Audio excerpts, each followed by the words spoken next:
काफ़ी इंडिकेशंस हमें ये बता रहे हैं उसका लिंक यूएसए से है, इज़राइल से है, near to closing a deal. अगर वो नहीं बोलते हैं तो फिर प्रॉब्लम ये है कि लेने वाले लोग कम हैं और जो लेने वाले हैं तो वो एक बड़ा रीज़न है जिसकी वजह से बैंक निफ्टी ऊपर जा रहा है। और अगर आपने हमारी सलाह मानी होगी तो सिर्फ एक चीज़ है, अरे सर मार्केट, इसका मतलब कहीं ना कहीं बड़ा पेंच फंसा हुआ है। वेरी स्ट्रॉन्ग चांसेस कि एनएसई डेटा जो है ना, मैं देखकर ये कह सकता हूँ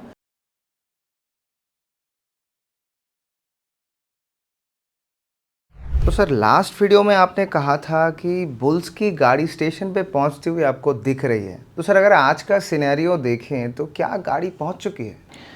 काफ़ी हद तक लग रहा है कि पहुंच गई है। ओके, पिछले फ्राइडे को ही हमने आपके साथ शेयर किया था कि फ्राइडे की जो रैली थी वो ज़्यादा स्ट्रॉन्ग नहीं थी। ओके, और ऐसा लग रहा था कि बुल्स थकते हुए दिख रहे थे। तो ये नॉर्मल होता है कि जब भी बड़ा जंप आता है उसके बाद जब बुल्स में उतनी पावर नहीं रह जाती है तो मार्केट्स एक छोटा सा जंप देता है और उसके बाद हमें एक नेगेटिव फॉल देखने को मिलता है। तो वो हमें देखने को मिला। तो काफ़ी इंडिकेशंस हमें ये बता रहे हैं कि बुल्स की गाड़ी स्टेशन पर पहुंच चुकी है, लेकिन मैं एक और दिन का कंफर्मेशन देखना चाहूँगा। यूजुअली जो बचे खुचे जो बायर्स होते हैं वो गिरावट में फिर खरीदते हैं एक लॉट, उनमें ज़्यादा स्ट्रेंथ होती नहीं है। तो आइडियली मैं देखना चाहूँगा कि एक फॉलोअप सेलिंग हो रही है। जब वो हो जाएगी तो हम कंफर्म हो जाएंगे कि ये रैली अब ख़त्म हो गई है।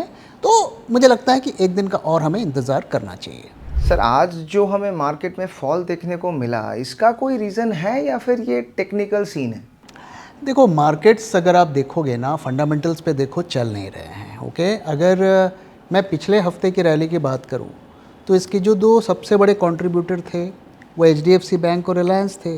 दोनों रिलायंस आई थिंक 3.5% अप रहा एक वीक में और एचडीएफसी बैंक 2.5% अप रहा। दोनों हैवी वेट्स हैं और दोनों अगर बढ़ेंगे तो मार्केट्स ऊपर खींच के ले जाएंगे। तो और अगर आप ब्रेड देखेंगे, एडवांस डिक्लाइन रेशियो भी देखेंगे तो वहाँ भी बहुत ज़्यादा प्रॉमिसिंग नहीं है। मैं डेटा लगातार आपके साथ शेयर कर रहा हूँ डेरिवेटिव्स का, वहाँ भी बहुत ज़्यादा स्ट्रेंथ नहीं है। तो फंडामेंटल्स के फ्रंट में देखो कुछ नहीं है, जो है वो न्यूज़ बेस्ड ट्रिगर है। तो पिछले दिनों जो रैली देखने को मिली, वो जो सीज़ फायर हो गया ईरान इजराइल का, वो भी हुआ कि नहीं हुआ हमें नहीं पता।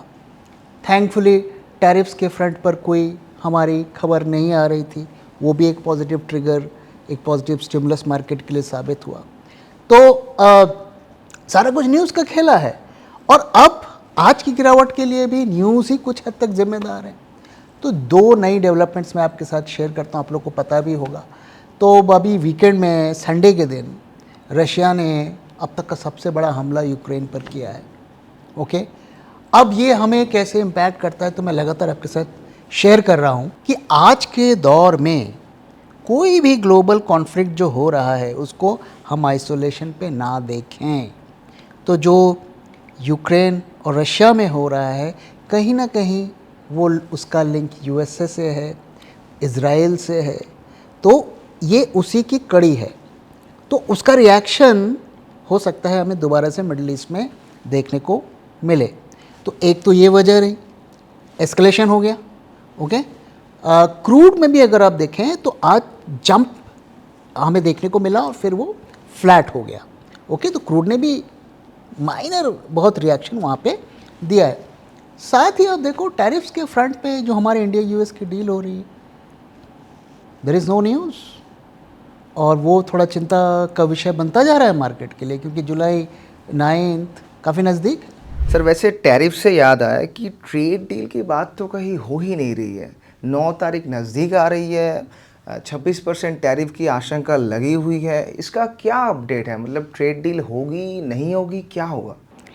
बहुत मुश्किल है ट्रेड डील का होना इस वक्त। हमारे ऑफिशियल्स, गवर्नमेंट के ऑफिशियल्स वाशिंगटन में हैं, डिस्कशंस चल रही हैं। कहीं पर भी ऐसी इंडिकेशंस नहीं आ रही हैं कि डील हो गया है। ट्रंप ने ये बोला है कि हम डील साइन करने जा रहे हैं इंडिया के साथ और वो अब तक की सबसे बड़ी डील होगी, and India has agreed to open everything. और हम जानते हैं वो सच नहीं है। तो हर दिन कुछ नया नया आ रहा है, लेकिन ये नहीं आ रहा है कि डील इज़ ऑलमोस्ट थ्रू। हम जानते हैं इश्यूज़ फंसे हुए हैं और काफ़ी पॉलिटिकली सेंसिटिव इश्यूज़ हैं। अब लेटेस्ट न्यूज़ क्या है? लेटेस्ट न्यूज़, कल ये न्यूज़ आई थी कि शायद ये जुलाई 9 की डेडलाइन एक्सटेंड होगी। आज खबर आती है कि कोई एक्सटेंशन नहीं हो रहा है। अगर ये डील नहीं हुई तो फिर वो तो फिर आप जानते हो ट्रम्प को 25%, 50%, 75%, 500%, उसका तो जो मनाएगा लगा देगा। ओके, और इसी के साथ ही पैरेलली बहुत कुछ चल भी रहा है। ओके, अब जो अमेरिका की डिमांड है वो तो यही है कि भाई आप जीएम क्रॉप अलाउ करो, डेयरी में हमें एक्सेस दो। इंडिया भी ये मांग रहा है कि भाई आप अपना मार्केट हमें दो, आप ज़ीरो टैक्स लगाओगे, ज़ीरो टैरिफ लगाओगे हमारे प्रोडक्ट्स में, और साथ में ये लिख के दो कि फ्यूचर में ऐसा नहीं कि अभी आपने ज़ीरो कर दिया फ्यूचर में बढ़ा दोगे, अब लिख के दो कि आगे भी नहीं बढ़ाएंगे। तो दोनों तरफ से काफ़ी डिमांड्स की जा रही हैं और शायद दोनों को पता है कि हमारी बात नहीं मानी जाएगी और हर कोई अपना क्या फ़ायदा है क्या नुकसान है उसका आकलन कर रहा है। लेकिन मोटा मोटा ये है कि हमारी डेडलाइन अब नज़दीक है, ये डेडलाइन बढ़ने के चांसेस कम हैं और डील होने के चांसेस भी कम हैं। मुझे लगता है कि कल हमें कंफर्म हो जाएगा कि जो हमारी टीम वॉशिंगटन में थी उसका क्या आउटपुट निकल कर आया, क्या वो जिस तरीके के स्टेटमेंट देंगे। अगर डील ऑलमोस्ट थ्रू है तो कुछ ना कुछ पॉजिटिव नॉइसेस देंगे कि बहुत पॉजिटिव बात हुई और we are very near to closing a deal. अगर वो नहीं बोलते हैं तो फिर ये तो चिंता की बात होगी। सर, अगर बैंक निफ्टी को देखें तो वहाँ पे ऑल टाइम हाई बनता हुआ हम लोग को दिख रहा है, तो वहाँ पे कोई पॉजिटिव चीज़ आपको दिख रही है क्या? देखो, बैंक्स के लिए पॉजिटिव क्या होता है? बैंक्स के लिए पॉजिटिव होता है कि उनकी क्रेडिट ग्रोथ बढ़नी चाहिए। साथ में पॉजिटिव क्या होता है? उनका डिपॉजिट बेस भी बढ़ना चाहिए। जितना डिपॉजिट बेस बढ़ेगा उतना वो ज़्यादा लोन दे पाएंगे। ओके, अब पिछले साल जो क्रेडिट ग्रोथ था वो 20% का था। ओके, लास्ट ईयर वो घट के 11% हो गया। इस साल का प्रोजेक्शन क्या है? 11 से 13%, यानी कि ऑलमोस्ट ज़ीरो ग्रोथ कह लो या माइनर ग्रोथ कह लो, 1-2% का। डिपॉजिट्स की भी बात करें, सिमिलर सिचुएशन। ओके, पिछले साल 13% था, इस साल 10% था और आने वाले सालों में भी 10 to 12% के रफ्तार से ग्रोथ। तो दोनों में आप देख रहे हैं कोई विशेष ग्रोथ तो है नहीं। ओके, अब जो इतना बड़ा सीआरआर कट किया गया, वो सीआरआर कट एक्चुअली आप देखें तो इमीडिएटली इम्प्लीमेंट नहीं हुआ था। वो आई थिंक सितंबर 6 से इम्प्लीमेंट होगा। तो उस पर थोड़ी सी होप है कि शायद उससे लिक्विडिटी का कुछ फ़ायदा हो और बैंक्स में जो है वो ज़्यादा ग्रोथ लोन दे पाए। लेकिन प्रॉब्लम ये नहीं है कि बैंक्स के पास पैसा नहीं है लोन देने को, प्रॉब्लम वो नहीं है। प्रॉब्लम ये है कि लेने वाले लोग कम हैं और जो लेने वाले हैं वो चुकाने की उनकी क्षमता है कि नहीं है, इस पर डाउट है। और माइक्रो फाइनेंस सेक्टर तो आज भी इस प्रॉब्लम से जूझ रहा है। अब बैंक निफ्टी में जो इतनी रैली देखने को मिली उसका क्या कारण है? तो इसे हम कहते हैं कैचिंग अप। अब देखिए, एचडीएफसी बैंक पिछले 2-3 सालों से अटका रहा एक जोन में। ओके, तो अब क्या कहते हैं ना कि एचडीएफसी बैंक, मैंने आपके साथ शेयर भी किया कि worst is now behind the bank. Okay, तो उसका एक रिएक्शन होता है, कैचिंग अप प्ले होता है कि भाई इतने टाइम से हम नहीं चढ़े, तो कुछ लोग आके ख़रीदते हैं कि नहीं नहीं अब तो भाई ये नहीं चढ़ा, ये वैल्यूएशंस इसके चीप हैं। और मैंने आपके साथ शेयर भी किया था कि हम बैंक्स में इन्वेस्ट करना नहीं चाहते, ना करते हैं, लेकिन अगर आज के डेट में आपको बैंक ही पिक करना है तो HDFC bank is the bank. और पिछले हम देख रहे हैं 2-3 महीनों से उसमें रैली देखने को मिल रही है। तो वो एक बड़ा रीज़न है जिसकी वजह से बैंक निफ्टी ऊपर जा रहा है। फंडामेंटल के फ्रंट में यहाँ पे कोई मेजर ट्रिगर या बदलाव होता हुआ नहीं दिख रहा है। जून 2024 को अगर आप निफ्टी में पैसे लगाते तो आज आपके रिटर्न्स बनते सिर्फ 6.5%, और अगर आप बुल ट्रैक 2024 पोर्टफोलियो में पैसे लगाते तो आज आपको दुगने से भी ज्यादा रिटर्न मिलता। और गौर करने वाली बात यह है कि पिछले दिनों जो मार्केट में हमें ब्लड बाथ देखने को मिला, उस ब्लड बाथ में भी हमारे पोर्टफोलियो ने लगातार पॉजिटिव रिटर्न्स दिखाए। और ये कोई तुक्का नहीं है, क्योंकि ऐसे ही शानदार रिटर्न्स हमने अपने 2021 पोर्टफोलियो में भी अपने सब्सक्राइबर्स को दिए थे। 2021 के पोर्टफोलियो में 21 में से 7 स्टॉक्स ने 100% से भी ज़्यादा पीक रिटर्न्स दिए और 15 स्टॉक्स ने 50% से भी ज़्यादा रिटर्न्स दिए। और कई स्टॉक्स जैसे कि भेल एंड कोचिन शिपयार्ड्स मल्टीबैगर साबित हुए। तो आखिर हम ऐसा कैसे कर पाए? Being a SEBI registered RA, I can tell you, सिर्फ फंडामेंटली स्ट्रॉन्ग स्टॉक को सिलेक्ट करने से ही आपका पोर्टफोलियो ग्रीन में रहेगा, ऐसा जरूरी नहीं। उसके साथ टेक्निकल, क्वांटिटेटिव और डेटा एनालिसिस भी जरूरी होती है। सबसे जरूरी है कि आप स्टॉक को किस प्राइस पर खरीद रहे हैं, और इसीलिए हर स्टॉक को जो हम बुल ट्रैक पोर्टफोलियो में ऐड करते हैं उसे गुजरना पड़ता है bull track in house research के 10 स्ट्रिंजेंट क्राइटेरिया से, ताकि आपको मिले एक शानदार स्टॉक एक शानदार प्राइस में। तो देर किस बात की, आज ही सब्सक्राइब करिए बुल ट्रैक पोर्टफोलियो को हमारी वेबसाइट bulltrack.in को विजिट करके, या स्क्रीन पे दिए हुए नंबर से हमसे कांटेक्ट करिए। Investment in securities market are subject to market risks. Read all the related documents carefully before investing. Sir एक बात बताइए, प्रमोटर स्टेक बेच रहे हैं, एफआईआई जून में बस नाम के बायर रह गए, रिटेल इन्वेस्टर खरीदे जा रहा है, डीआईआई अकेला ही मार्केट को उठा के रखे है, और ऊपर से sir market all time high के पास ही लटक रहा है। तो सर क्या सच में कोई गड़बड़ यहाँ पे दिख रही है मार्केट में आपको, और क्या कोई बड़ा फॉल हमारा इंतजार कर रहा है सामने? देखो, ये पूरी रैली को अगर हम देखें, इनफैक्ट अगर हम इसे पिछले 3 महीने से जो हम देख रहे हैं इसको देखें, तो इसमें ऐसे इंडिकेशंस नहीं मिलते कि पूरा का पूरा मार्केट ये ज़्यादा से ज़्यादा स्टॉक्स इसमें पार्टिसिपेट कर रहे हैं। मैं एक छोटा सा एग्जांपल देता हूँ आपको। इस साल जो हम 6 महीने अभी हमारे कंप्लीट हो गए इस साल के, इसमें आपका स्मॉल कैप अगर आप देखें तो ये नेगेटिव रिटर्न दे रहा है। हम जानते हैं स्मॉल कैप्स में ज़्यादा स्टॉक्स होते हैं और काफ़ी रिटेल वाले उसी में पैसा लगाते हैं। अक्सर रिटेल वाले हमसे बोलते हैं कि सर मार्केट ऊपर जा रहा है, हमारा पोर्टफोलियो ऊपर नहीं जा रहा। मोस्ट लाइकली उनके पोर्टफोलियो में ज़्यादा स्मॉल कैप और मिड कैप के स्टॉक्स होंगे। Mid cap is also no different. Nifty करीब 6 से 7% अप है आधे साल में। Mid cap I think hardly 1% up होगा। ओके, सो दोनों अंडर परफॉर्म कर रहे हैं, और रिटेल की ज़्यादा पोजीशंस यहीं पर होती है, और लार्ज कैप में बाइंग हो रही है। और हम जानते हैं कि एफआईआईज भी बहुत ज़्यादा उन्होंने बाइंग नहीं की है इस साल। जून में भी अगर आप देखें तो 6,000 करोड़ के करीब उनकी बाइंग होगी, नेट बाइंग की फिगर्स होगी। पूरे साल में तो नेट सैलरी है। ओके, तो डीआईआईज लार्ज कैप में बेट कर रहे हैं and market is going up. Okay, तो इसलिए ना तो फंडामेंटल्स आपके बहुत ज़्यादा फेवर में हैं, और ना ही पूरा मार्केट एक साथ ऊपर जा रहा है। ओके, तो कुछ हैंडफुल ऑफ स्टॉक्स में बाइंग की वजह से मार्केट्स ऊपर जा रहे हैं। अब मैंने आपके साथ शेयर किया कि प्रमोटर अपना ज़बरदस्त बेच रहे हैं, मार्केट ऊपर उसका फ़ायदा उठा रहे हैं, अपने आप को डिविडेंड पे कर रहे हैं। अब तक का हाईएस्ट डिविडेंड उन्होंने पे किया। ओके, वो कंपनी के प्रॉफिट्स को रीइन्वेस्ट नहीं कर रहे हैं ग्रोथ में। तो ये सब तो डेंजर साइन है ना।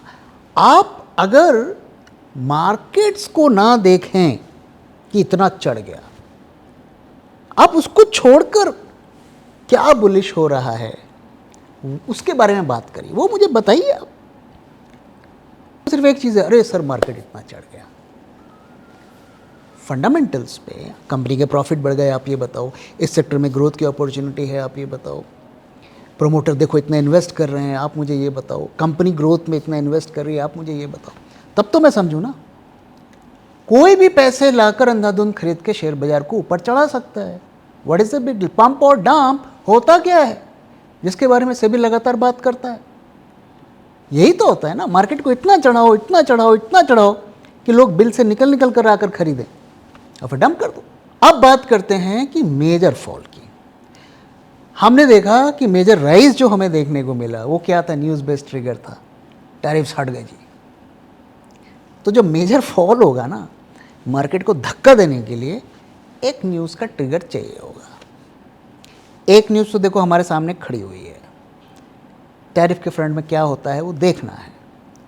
वो एज अ पॉजिटिव ट्रिगर भी साबित हो सकता है, वो एज अ नेगेटिव ट्रिगर भी साबित हो सकता है, काफ़ी कुछ उस पर डिपेंड करता है।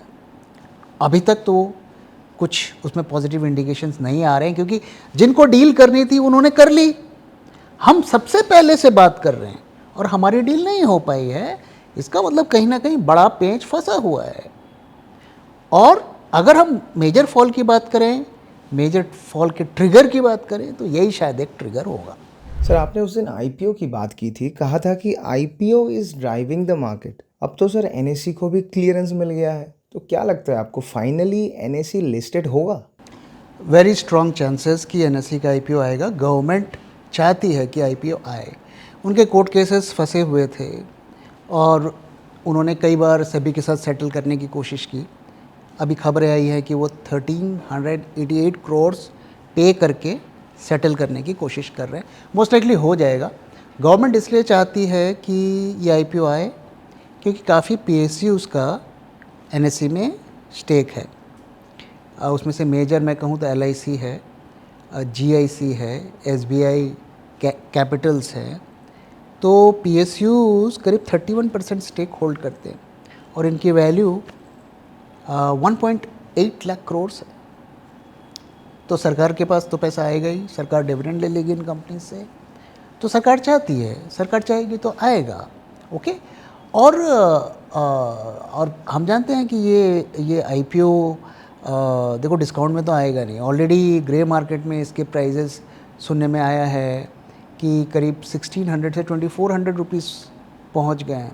70 पी पर स्टॉक ट्रेड हो रहा है। ओके। और ठीक है, एक्सचेंज का बिज़नेस काफ़ी अच्छा है। उनका नेट प्रॉफिट 25% के CAGR से ग्रो कर रहा है। एवरीथिंग इज़ फाइन, लेकिन हम उसको कितनी वैल्यू दें ये हमें देखना है। तो अब किस प्राइस पर आईपीओ आता है वो डिपेंड करता है। और हम जानते हैं कि ज़्यादातर इनका इनकम जो है वो डेरिवेटिव मार्केट से ही आता है। अब डेरिवेटिव मार्केट्स में भी इनके अलग अलग कॉम्पिटिटर्स भी हो गए हैं।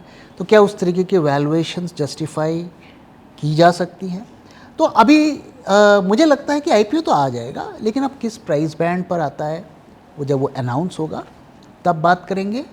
और अभी फ़िलहाल के लिए ग्रे मार्केट में काफ़ी ज़्यादा एक्टिविटी हो रही है, क्योंकि शेयर्स शॉर्ट सप्लाई में हैं और लोगों को लग रहा है कि ज़्यादा से ज़्यादा खरीद लें ताकि हम इसका बाद में हमें फ़ायदा उठाना सकें। लेकिन मैं थोड़ा कोशिश करता हूँ कि valuations are not cheap. And sir, last but not the least, अगले कुछ दिनों में मार्केट को लेकर आपका क्या व्यूज़ है? आज का अगर मैं डेटा देख रहा हूँ तो ऑप्शंस मार्केट में तो ज़बरदस्त पीसीआर में फॉल देखने को मिला है। 1.3 से 0.88 इतना बड़ा हमें ड्रॉप देखने को मिला है। दोनों प्रीमियम्स में भी ड्रॉप देखने को मिला है, current month next month. Okay.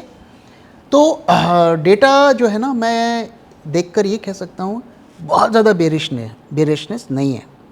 Options market में डेफिनेटली है और फ्यूचर्स मार्केट में माइनर बेरिशनेस है। ऑब्वियसली है, मार्केट गिरा है तो वहाँ पर भी हमें थोड़ा देखने को मिलेगा। अब अगर हम लेवल्स की बात करें तो मैंने आपके साथ क्या शेयर किया था कि 25,600 जैसे ये लेवल ब्रीच होता है, अपने बुलिश पोजीशंस को छोड़ दीजिए और अगर आपने हमारी सलाह मानी होगी तो थोड़ा अपने प्रॉफिट को रिटेन कर लिया होगा। ओके। अब क्या हम आज यहाँ पर शॉर्ट कर सकते हैं? Probably not. एक दिन मैं और देखना चाहूँगा, फॉलोअप सेलिंग देखना चाहूँगा। आइडियली मैं चाहूँगा कल मार्केट्स ग्रीन में खुले और फिर वो रेड में क्लोज हों, तो ये थोड़ा हमें एक एश्योरेंस देगा कि अब सेलिंग स्टार्ट हो गई है। ओके। कल अगर वापस से मार्केट ग्रीन में जाता हुआ हमें दिखता है और अच्छी खासी ग्रीनरी हमें देखने को मिलती है, तो मैं ये मानूंगा कि अभी जो है मार्केट को फर्दर फॉल के लिए थोड़ा और वेट करना पड़ेगा। अब अगर आप बिल्कुल ही इम्पेशेंट हैं कि नहीं जी मुझे सेल करना ही करना है, तो आपका लेवल देखिए 25,600 है। इसके नीचे अगर आपने सेल कर लिया है तो फिर होल्ड करिए। जैसे ही लेवल ब्रीच होगा ऊपर की तरफ सेल पोजीशंस को छोड़ दीजिए। आइडियली एक और फॉलोअप सेलिंग में देखना चाहूँगा, फिर मैं निफ्टी को शॉर्ट करने का सोचूंगा।